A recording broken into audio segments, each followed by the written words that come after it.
Allah a dit, donc c'est Allah qui s'adresse à nous. J'ai préparé pour mes serviteurs pieux. Vous entendez à chaque fois le terme pieux, s'il vous plaît? J'ai préparé pour mes serviteurs pieux ce que nul œil n'a vu. Allahu Akbar. Au paradis, il y a ce que tes yeux n'ont jamais vu. Toi qui as voyagé, qui as vu les plus belles plages du monde, toi qui as visité de très beaux pays, toi qui en surfant sur le net, tu as découvert telle île et telle autre, et qui désire faire le tour du monde et surtout ces endroits qui sont super beaux. T'imagines, Allah subhanahu wa ta'ala, il nous a préparé ce que nos yeux n'ont jamais vu. Subhanallah. Écoutez bien, ce que nul œil n'a vu, ce que nulle oreille n'a entendu. Tes oreilles n'ont jamais entendu ce qu'ils vont entendre fil Jannah.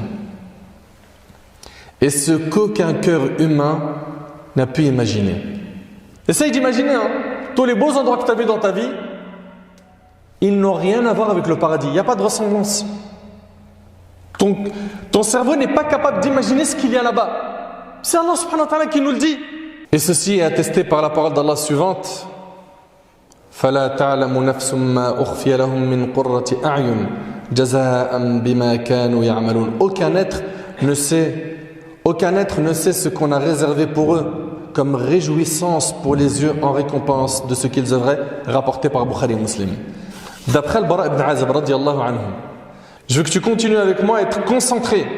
D'après le Bara ibn Azib radiyallahu anhu, quelqu'un a offert au prophète sallam un vêtement en soie. Et on sait que la soie, c'est pas permis pour l'homme. D'ailleurs, le prophète par la suite, dans certaines versions, il l'a offert. Alors les compagnons l'ont palpé, ils ont commencé à le toucher.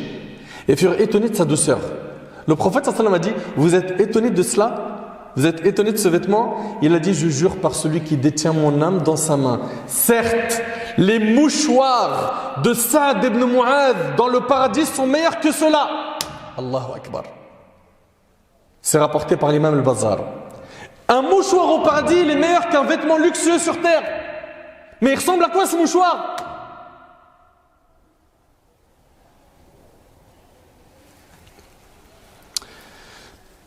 Ô vous qui voulez le paradis, écoutez ce qu'Allah subhanahu wa ta'ala dit dans le Coran.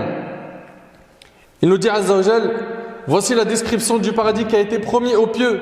Il y aura là des ruisseaux d'une eau jamais malodorante, et des ruisseaux d'un lait au goût inaltérable, et des ruisseaux d'un vin délicieux à boire, il est non enivrant, ainsi que des ruisseaux d'un miel purifié, et il y a pour eux des fruits de toutes sortes, ainsi qu'un pardon de la part de leur Seigneur. Abu Huraira radiyallahu anhu demanda au prophète sallam, parle-nous du paradis. Il a dit alayhi salatu wassalam, ce sont des constructions faites avec de l'or et de l'argent.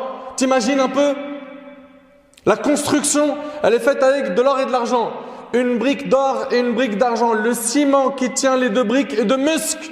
Cette ferraille est de perles et de diamants. Sa terre est de safran. Celui qui y séjournera se réjouira et la tristesse le quittera à jamais. Il sera éternel. Ses vêtements ne s'useront jamais. Et sa jeunesse restera éternellement, rapportée par l'imam Ahmad. Vous savez, quand vous allez rentrer au paradis, vous inquiétez pas, chacun d'entre vous, vous reconnaîtrez votre demeure. Abdullah ibn Abbas radiyallahu anhu a dit, ils reconnaîtront leur maison comme ceux qui sortent de la prière du vendredi pour rentrer chez eux. Vous sortez de la Jumu'ah, vous savez, elle est où votre maison? Oui ou non? C'est pareil, tu rentres au paradis, tu sais elle est où, tu te diriges direct vers ta maison. Allahu Akbar. Chacun d'entre nous doit préparer son paradis en y construisant des palais, dès maintenant, en y plantant des palmiers, des arbres, par le dhikr, par les adorations, par les prières.